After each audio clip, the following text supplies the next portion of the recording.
Hello बच्चों, स्वागत है आप सभी का हमारे YouTube चैनल RKCL पर। आज मैं लेकर के आया हूँ आपके लिए कक्षा 9th का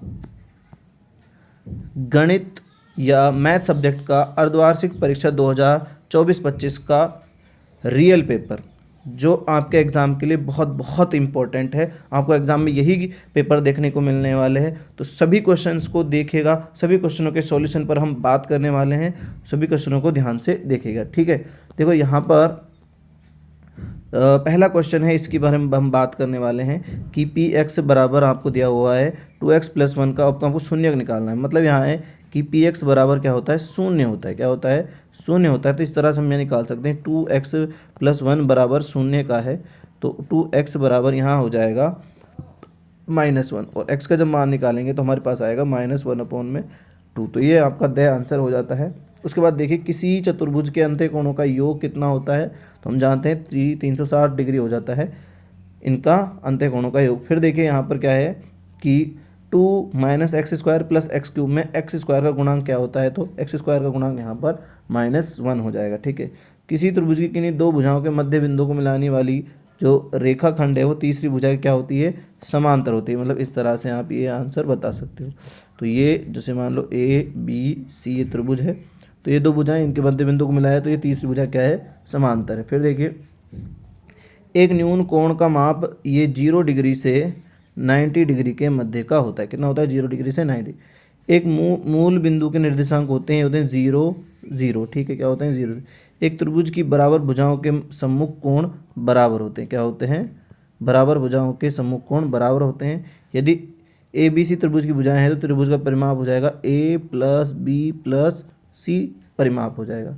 फिर देखिए, आंकड़ों के न्यूनतम अधिकतम मानों के अंतर, है ना, क्या आ जाएगा यहाँ पर, अंतर को आंकड़ों का परिसर कहते हैं। क्या कहते हैं, आंकड़ों का परिसर कहते हैं। फिर देखिए, आंकड़े किसे कहते हैं, तो आंकड़े क्या है, किसी भी उद्देश्य से हमने जो डाटा इकट्ठा किया है, संख्या सूचनाओं का संख्यात्मक मान, क्या है ये, संख्यात्मक मान, ठीक है। यहाँ लिख सकते हैं सूचनाओं का संख्यात्मक मान क्या होता है, आंकड़े होते हैं, ठीक है। तो ये आंसर हो जाएगा इस क्वेश्चन का। फिर देखिए नेक्स्ट क्वेश्चन क्या कहता है। यहाँ पर नेक्स्ट क्वेश्चन है, आपको सत्यापित करना है कि 2 और 0 के बहुपद x² - 2x से शून्य होते हैं। मतलब हमको क्या करना है, एक बार x बराबर 2 रखना है और एक बार हमको x बराबर शून्य रखना है। जैसे मान लो फर्स्ट में हम यहाँ पर x² - 2x यहाँ पर 2 रखते हैं, तो ये 2 का स्क्वायर हो जाएगा जो कि 4 आएगा, माइनस यहाँ 2 × में 2 आएगा जो भी 4 आ जाना है, मतलब 4 - 4 बराबर 0। यहाँ हम जब x का मान 0 रखते हैं तो x³ - 2 × में 0 आएगा, इसका मान भी क्या 0 आ जाएगा। दोनों 0 बराबर हैं, इसीलिए क्या होता है, सत्यापित होता है, ठीक है। तो ये इस तरह से इसका आंसर हो जाएगा। अब नेक्स्ट क्वेश्चन की ओर बात करते हैं। देखिए नेक्स्ट क्वेश्चन यहाँ पर दिया हुआ है कि आपको क्या बताना है, x³ - ax² + 6a को x - a से भाग देने पर जो शेषफल आपको ज्ञात करना है ना, तो आपको भाग देना है सीधा सा यहाँ पर कि ये x³ है -ax² है +6xa है। तो आपको इसका भागफल निकालना है और भाग देना है x - a से। तो यहाँ पर अब जब भाग दोगे, सबसे पहले x³ से भाग दोगे तो यहाँ x³ बन जाएगा, ये माइनस का ax² आ जाएगा, तो ये दोनों कट जाएंगे, है ना। फिर यहाँ बचता है 6x - a। तो यहाँ पर हम क्या करेंगे, इसको अगर 6 से इंटू कर दें, किससे इंटू कर दें, 6 से इंटू कर, तो ये हो जाएगा 6x माइनस, यहाँ पर हमको देखने को मिलेगा, क्या देखने को मिलेगा, 6a देखने को मिलेगा। क्या मिलेगा, यहाँ पर देखो हमको 6a देखने को मिलेगा। 6 से इससे इंटू करेंगे, ये कट जाएगा यहाँ पर सीधा सीधा, ये इसको माइनस करेंगे तो हमको प्लस का 5a आएगा। तो आंसर हमारा क्या आ जाएगा, 5। हमसे पूछा गया है शेषफल, तो ये हो जाएगा शेषफल। क्या हो जाएगा, ये शेषफल हो जाएगा, जो आसानी से आप निकाल सकते हो, ठीक है। तो ये तो क्वेश्चन और इसका आंसर। उसके बाद देखो यहाँ दिया गया है कि आपको ये है कि बिंदु x 4 और 3 की x अक्ष व y अक्ष के मध्य की आपको क्या बतानी है, दूरी बतानी। क्या बतानी है, आपको दूरी बतानी है। तो देखो इसका आंसर क्या हो जाएगा, इसका आंसर यहाँ पर देखो क्या हो जाता है, इसका आंसर हो जाता है x की दूरी 3 होती है, x अक्ष की दूरी एक्स अक्ष की दूरी ये कितनी होती है, 3 होती है। और जो वाई अक्ष की दूरी, वाई अक्ष की जो दूरी है वो कितनी होती है, वो यहाँ पर 4 होती है। तो ये दोनों के आंसर हैं, निकाल सकते हो आप।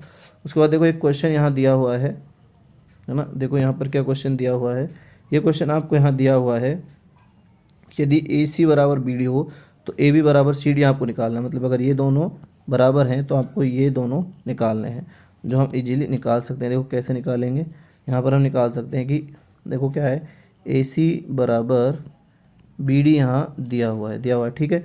तो ए सी बराबर हम लिख सकते हैं, देखो ये ए सी है तो ये बना होता है A B plus B C से, ये बना होता है बी सी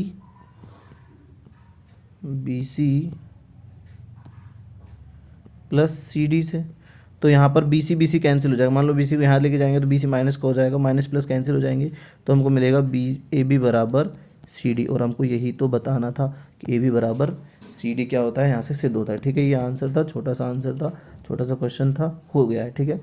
उसके बाद देखो हमसे यहाँ पूछा गया है, इसमें एक्स और वाई के मान यहाँ पूछे गए इस कोण में।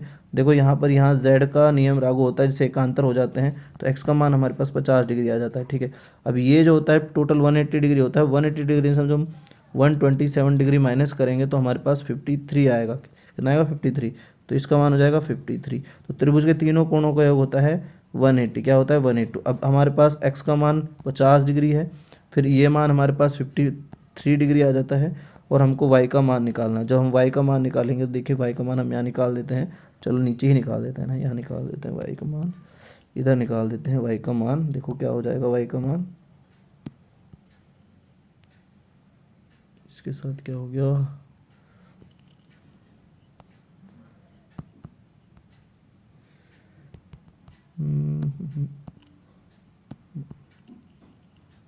कोई बात नहीं है ना। देखो यहाँ पर y का मान क्या हो जाएगा, y का मान हो जाएगा, देखो y का मान क्या हो जाएगा, ये जोड़ो, ये हो जाएगा 103, 180 माइनस 103। तो y का जो मान आ जाएगा यहाँ पर 77 आ जाएगा, क्या जाएगा 77। तो इस तरह से y का मान भी आ गया और x का मान भी आ गया, दोनों हमने देख लिए ठीक है। उसके बाद बात करते हैं नेक्स्ट क्वेश्चन। देखो नेक्स्ट क्वेश्चन यहाँ पर दिया हुआ है कि ये वाला आपको निकालना है, या इनको इस तरह से मानकर आपको यहाँ पर देखो क्या क्वेश्चन है, आकृति ए बी पर ए डी और बी सी दो बराबर लंब है ना। ए बी, ये ए बी है, एक रेखा है इस तरह से है ना, ये क्या है, ये एक सीधी रेखा जा रही है, एक सीधी रेखा जा रही है ना, ये क्या जा रही है, एक सीधी रेखा जा रही है, ये जा रही इस तरह से। और यहाँ पर दो लंब है, एक ये रहा और एक लंब ये रहा ठीक है। यहाँ पर इस तरह से दो लंब दिए हुए हैं, बी सी और सी डी, फिर डी ए है ना। यहाँ पर देखो एक ए डी ये वाला लंब है और एक बी सी ये रहा, दो लंब हैं। दर्शाइए कि सी डी रेखाखंड, दर्शाइए कि सी डी है ना, सी और डी कहाँ है, ये सी डी क्या है, रेखाखंड ए बी को को समद्विभाजित कर, मतलब दो बराबर, यहाँ से ये इसका क्या करता है, दो बराबर भागों में बांटता है।